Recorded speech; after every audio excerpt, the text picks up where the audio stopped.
The last anchor in Shanghai. The air on the Shanghai Bund in the late autumn of 1928 was a thick, volatile cocktail of coal smoke, sandalwood, jasmine, and the salt tang of the Yangtze. Down below, the Huangpu River churned, the gray water reflecting the manic neon glow of the Paris of the East.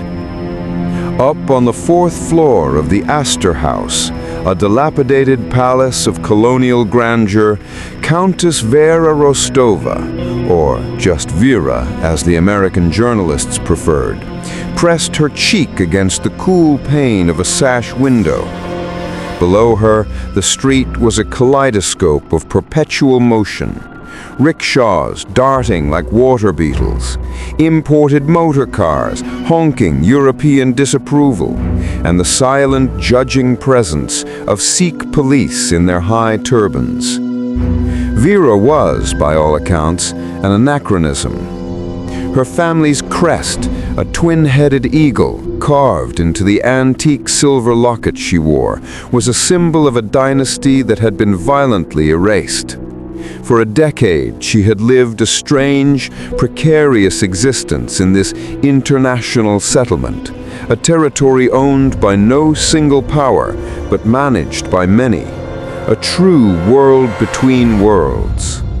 She was one of nearly 20,000 white Russians, princes, generals, poets, and peasants who had fled the Bolshevik Revolution, finding refuge here only to realize they had traded the firing squad for a gilded cage of destitution. They had established their own small, desperate tsardom on foreign soil, a ghostly echo of old St. Petersburg, Russian bakeries on Rue Massenet, smoky nightclubs called the Cavalier, and a societal hierarchy maintained by faded titles and sheer stubborn pride. Vera herself ran one of the city's most sought-after ateliers, designing couture gowns for the wives of British merchants and American diplomats. Yet by night, she was something else entirely. Her life was an exercise in contradiction, silk dresses and secrets, diamonds and danger. Tonight, the danger had arrived with the gentle thud of a steamer docking at Pier 7. "Vera, you're staring at it again," a voice, thick with an authentic aristocratic Russian accent, clipped the silence. It was Prince Alexei Volkov, her perennial companion, and as of 2 years prior, her business partner, a man who ran the most exclusive club on the French concession, a front, of course, for much shadier dealings. He was smoothing the lapel of his immaculate dinner jacket. "Vera, it is an ugly ship, Alexei," Vera murmured, not turning from the window. "But it is our way out." The vessel she spoke of was enormous, squat, and distinctly American. The USS President Cleveland. It wasn't a luxury liner. It was a workhorse, part of the famed dollar steam lines. But for the white Russians in Shanghai, it was more than just a boat. It was the physical manifestation of the American visa quota, a nearly impossible lottery that offered the chance to exchange the instability of China for the impossible promise of California. "Ugly, yes," Alexei agreed, stepping beside her. "But consider it carbo, Vera. Not silk, not tea, but history, Vera. We are shipping out the last relics of the Romanov era, and they will pay handsomely for them in San Francisco." He wasn't speaking of objects. He was speaking of people. Over the last few months, a clandestine deal had been brokered, one that bypassed diplomatic red tape and involved a breathtaking sum of black market silver. A wealthy, eccentric American film producer in Hollywood named Marcus Thorne needed a steady supply of authentic, titled Russians for his sweeping historical epics. the kind of genuine article that would lend gravitas to his massive productions. In return, Thorne had secured enough American visas to fill the President Cleveland steerage under the pretense of hiring them as historical consultants and extras. Vera and Alexei were the brokers for this exodus. Vera knew the risk. If the Chinese warlords, the British consul, or the omnipresent Soviet agents provocateurs discovered the mass-coordinated departure of such valuable assets, White Russian émigrés were often pawns in a greater geopolitical game. The ship would never leave port. The Soviets are watching, Alexei. I felt eyes on me today near the Cathay Hotel, Vera said, turning, her face finally revealing the strain beneath the elegant composure. They know this American ship is carrying more than just tourists.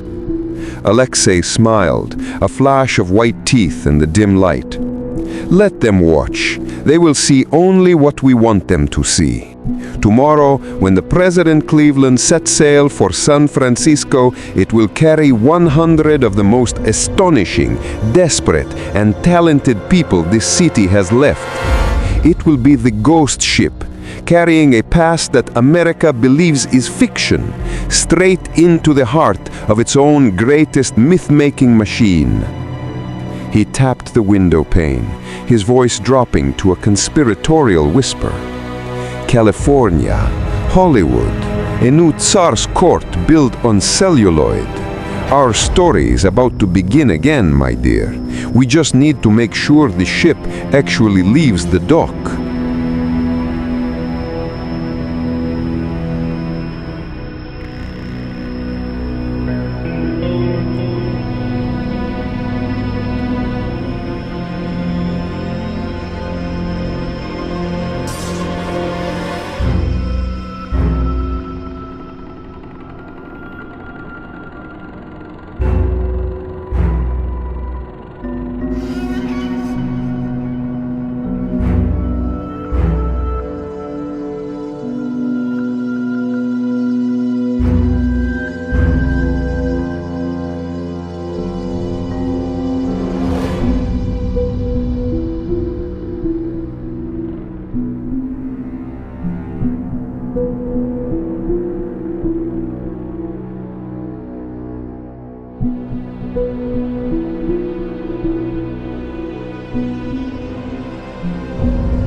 Detailed outline, The Ghost Ship of the Golden Gate, a historical novel.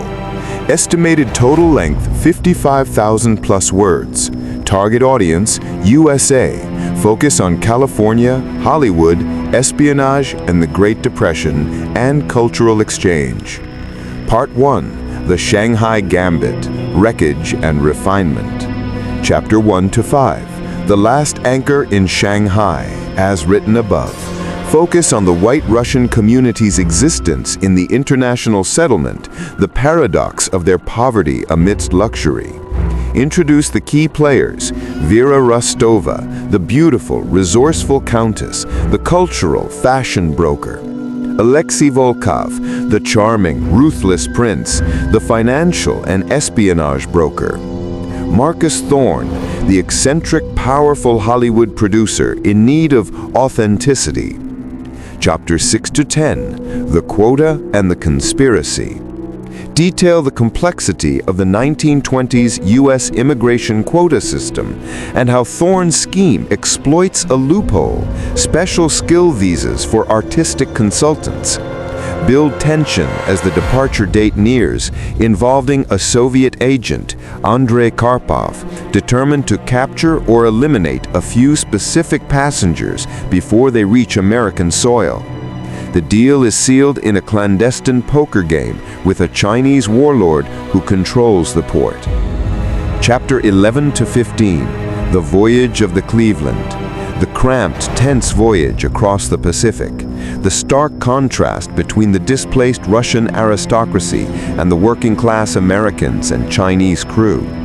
Karpov manages to sneak onto the ship, posing as a steward, turning the voyage into a contained, high-stakes game of mouse and cat. Part 2, San Francisco, 1929, The New World. Chapters 16 to 20, Beneath the Golden Gate. The arrival in San Francisco, mere months before the 1929 crash.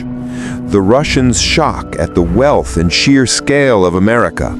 A temporary, lavish welcome ceremony is orchestrated by Thorne to impress the press, creating instant minor American celebrities out of the White Russians. Karpov disappears into the city's docklands, preparing to execute his mission stateside. Chapter 21 to 25, The California Colony. The Russians are settled in a dilapidated but grand apartment block in Nob Hill or Russian Hill, becoming a new, highly visible community. They struggle with language, cultural shock, especially American casualness, and the sudden expectation of manual labor. They must work to keep their visas. A new economy springs up, teaching ballet, running high society clubs, and selling family jewelry. Chapters 26 to 30, Hollywood's Tsar.